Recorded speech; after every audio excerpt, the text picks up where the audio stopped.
Hi guys. Guys, I'm so sorry that I can't see you. I miss you. And I wanted to do something since I've ordered these books. I wanted to read them to you.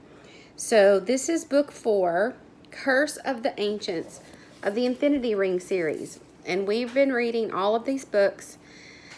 And this is a hardback cover. So, and I just looked at this. Inside, it's taped. It says top secret.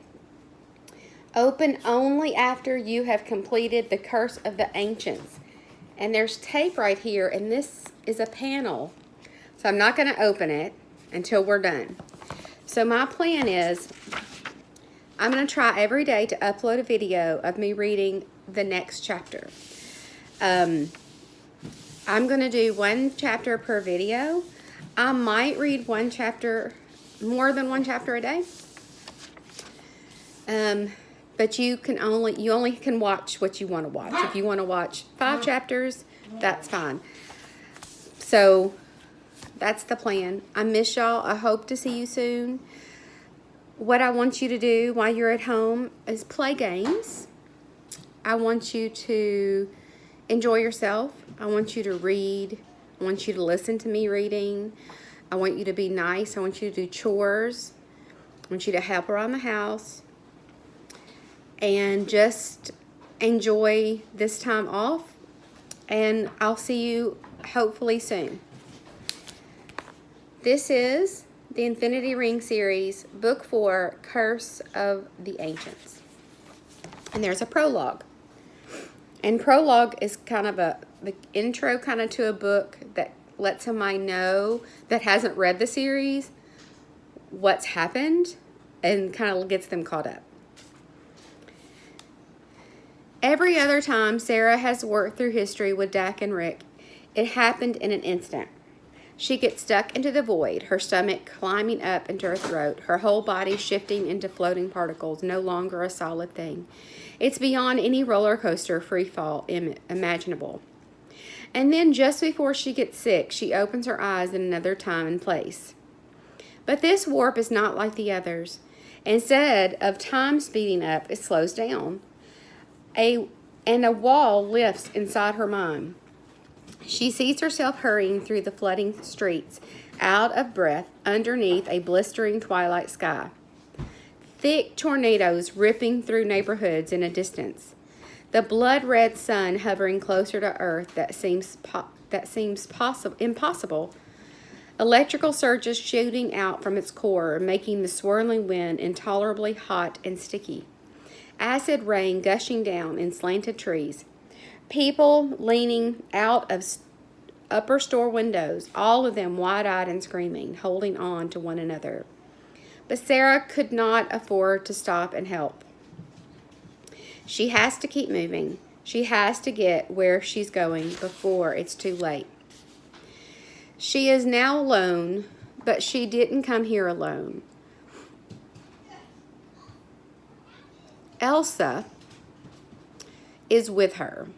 Elsa, her enemy. Sarah left her behind where she had collapsed. Left her with a promise to return. A promise to get them both to safely. But not yet. Sarah has something to do first. The water rushing through the streets rises quickly until it's nearly knee-high. Nearly head-high. And Sarah's forced to scale a fire escape where she shoves up against a wall, sucking in breaths and looking all around her. The world is ending right before her eyes. She spots a small motorized emergency raft tied to a looted fire truck. No one inside. She launches herself towards it, splashing into the water and swimming frantically. She hacks the rope in half with a switchblade, climbs in, and hot wires the engine. In seconds, she's speeding through an intersection after intersection, steering herself all around the bodies floating face down in the water. Some are children, some are old people. She moves past men who squat alone on their overturned cars, expressionless as zombies.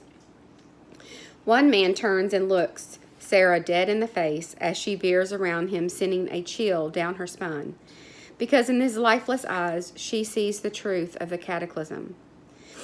It's not only the disintegration of the world, but the world's people too. That's when Sarah realized she's screaming. She's screaming and crying and gunning the raft, shouting at anyone within earshot. Somebody help us! This can't be happening! But it is. All around her, there are military trucks on their sides, and old stubborn trees split down the middle and charred black. People flushed with their homes by their surging floods. Gaps are opening up in the earth's crust, splitting roads in half, swallowing entire buildings. Clusters of people reaching out for help, calling the names of loved ones who are no longer alive. Sarah zips past all of it, turning into her childhood street. She lets off the gas as she nears her house, then dives overboard and swim walks her way to the flooded driveway, fearing the unspeakable horrors she's afraid she'll find inside. What she will find inside. What she will find. Just as she reaches a trembling hand out on the doorknob, the memory slips away.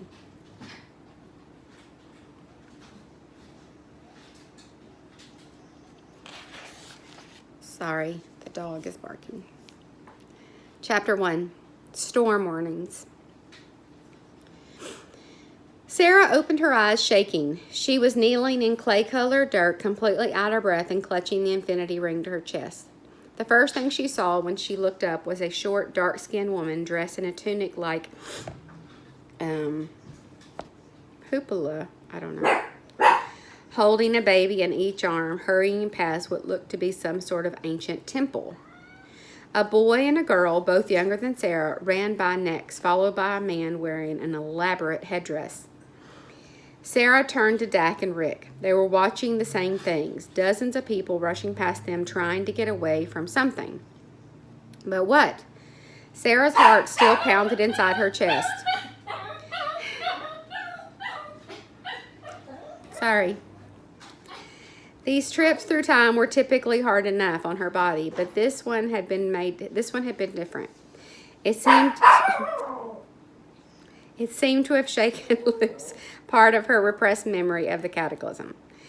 During a previous mission, she had taken an accidental trip to the future, which had given her a glimpse at the end of the world.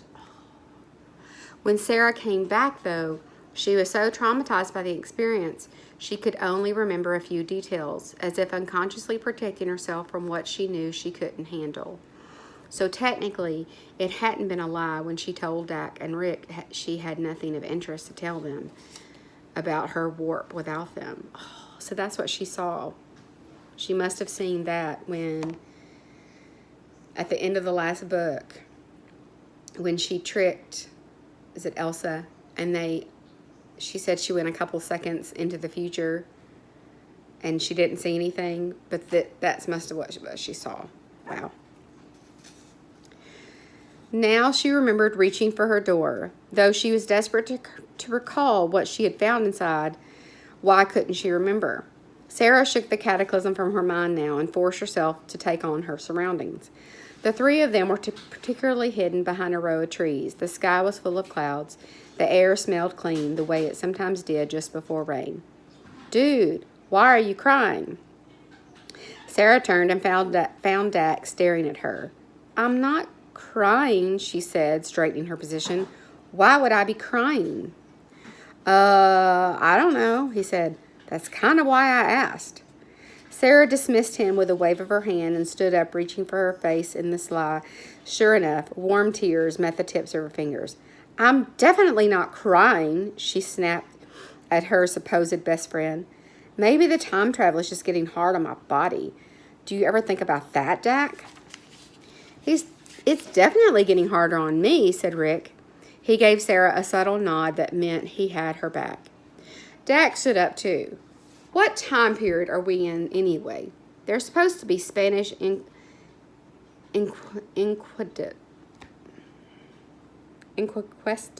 conquistadors all over this place, right?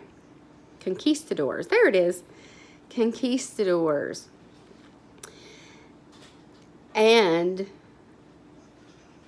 Franciscan monks. The Yucatan are crawling with those guys in 1562. All I see are scared-looking Mayans. Sarah studied the people hurrying past the temple across from them. It was true, they were all Mayans. She looked down at the infinity ring. They were supposed to have landed in 1562. She was sure she'd programmed in the right coordinates. Who has the S square? Rick asked. Sarah handed it to him, saying, according to this display, we're in Ismail. I don't understand what I could have done wrong. She watched Rick study the screen, then stepped out from behind the trees to stop a passing boy. Friend, please hang on a second, he said in a foreign, popping tongue that Sarah's translation device had momentarily trouble rendering into English. Where is everyone going? The boy slowed. After looking at the three time travelers up and down, he shouted, The great storm is coming. Everyone must find shelter right away. The boy turned and hurried off. Sarah looked up along with Dak and Rick. The sky was full of gray clouds, sure, but it didn't look like anything out of the ordinary. Definitely not a great storm. Then again, according to what she had learned in school, the Mayan were incredibly superstitious. Maybe something had gone wrong at one of their ceremonies. Dak mustn't be thinking the same thing because he kept shaking his head. Funny, he thought. We would be the ones running for our lives. He turned to Rick and Sarah, clearly readying himself for one of his infamous historical rants. You do know that the Mayans are considered a violent and hedonistic civilization, right? They sacrifice people, and they're always at war, and they ate the hearts of their own dead family members. Never read about any heart eating, Rick said. Okay, well, maybe not that last part, but that's enough, Dak, Sarah said. What? Their big contribution to the world was they wrote the Great Mayan Codex. And it's only considered great because it warned us of the curse, how our world is heading toward a massive cataclysm. And that our only hope was a group that would one day come along known as the SQ, Rick interpreted. We've all read the same history book, Dak. Sarah cringed at the mention of the cataclysm. She pictured herself reaching for the door of her house again, and then nothing. Concentrate on here and now, she told herself, taking the S square back from Rick and rechecking her last series of instructions. They seemed straightforward enough. Help the Maya 1562. Then a series of coordinates for the ring. Dak tapped Sarah on the arm and motioned towards Rick. I liked it better when we hated this guy. We never hated him, Sarah said. Speak for yourself. Believe me, Rick said. The feeling was mutual. Maybe we should turn back the clock, Dak said. He elbowed Sarah and gave her a big goofy smile. Get it? Turn back the clock? He pointed to the infinity ring tucked safely inside and the satchel hanging from her belt. You truly are a child, Rick said. And you're a clown. Stop, Sarah said. Please, I need to think. If there are no conquistadors, like Dak said, maybe we really are in the wrong time, because we're definitely in the correct geographical area. You really don't think we're in 1562, Rick said. I don't. Sarah looked back up at the S square. There had to be some scientific explanation for this. Science had never failed her before. There's no way we're in 1562, Dak said. All you have to do is look at the temple across the way. If it was 1562, it would have already been turned into a church. The first thing the Franciscans did when they arrived from Spain was modify the major temples into churches. They wanted to teach the locals where other ways to live. I can't believe you guys don't know that. Easy, Dak, Sarah said. I'm not feeling real patient right now.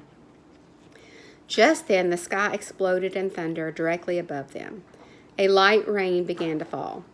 Sarah looked up, shielding her eyes with a free hand. The clouds seemed dark, and the wind was beginning to stir. The Mayans continued hurrying past them along with the sparkling white road in the distance.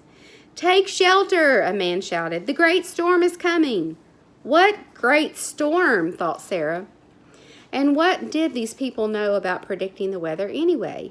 Back home, meteorologists only got it right about a third of the time, and they had the most up-to-date equipment known to man.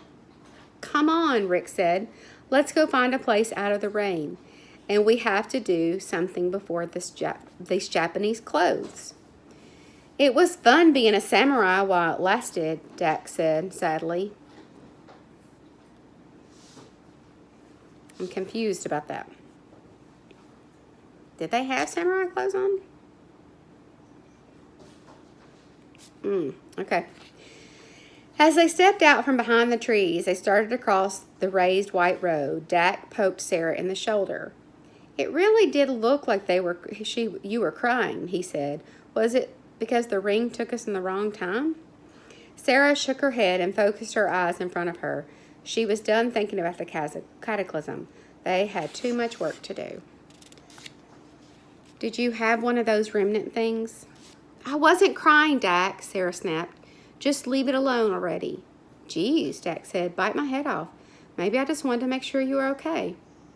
The sky lit up with lightning, followed by the crashing sound of more thunder. All three of them cowered as they ran. Sarah followed Dak and Rick behind a short row of stone huts. Her mind slipped back in the horrible details of what she'd seen and heard of the cataclysm. The sounds of screams over a course of never-ending sirens, the earth's violent shifting under her feet every few minutes. They had to fix the rest of the brakes or else. And warping to the wrong time wasn't exactly a promising start. And that's chapter 1. Come back later and I will upload chapter 2 fashionably early. Stay well. I missed y'all so much. Bye.